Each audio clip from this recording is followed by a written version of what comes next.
Parce que soyons clairs, il n'allait pas tarder à rappliquer à la charge, lui aussi, avec ses jérémiades et ses demandes d'argent.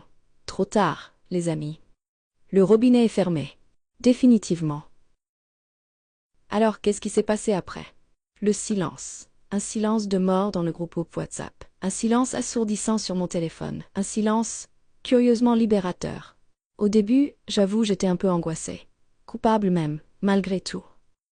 Est-ce que j'avais bien fait? Est-ce que j'avais été trop loin? Est-ce que j'allais le regretter? Les questions fusaient dans ma tête comme des abeilles affolées dans une ruche.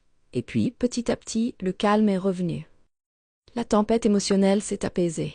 Le silence s'est transformé en sérénité. J'ai commencé à respirer plus librement, à me sentir plus légère, plus moi-même en fait. J'ai réalisé que j'avais enfin posé des limites. Que j'avais enfin dit non.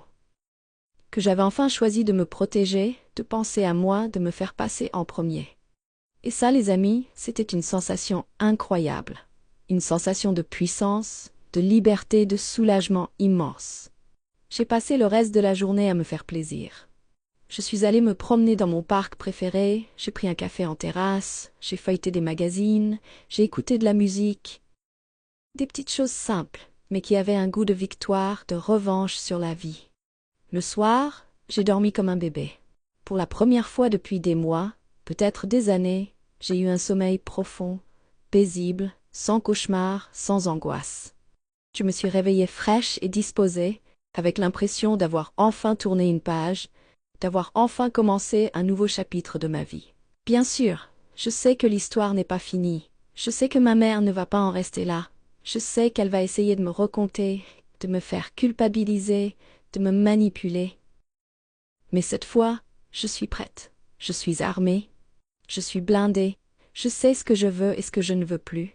Je sais que j'ai le droit de dire non, le droit de me protéger, le droit de vivre ma vie comme je l'entends, sans me laisser dicter mes choix par les autres, même par ma propre famille. Et puis, il y a cette liste.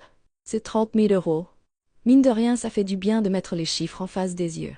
De voir noir sur blanc l'étendue de l'arnaque, l'ampleur de l'exploitation. C'est comme si j'avais enfin matérialisé mon ras-le-bol.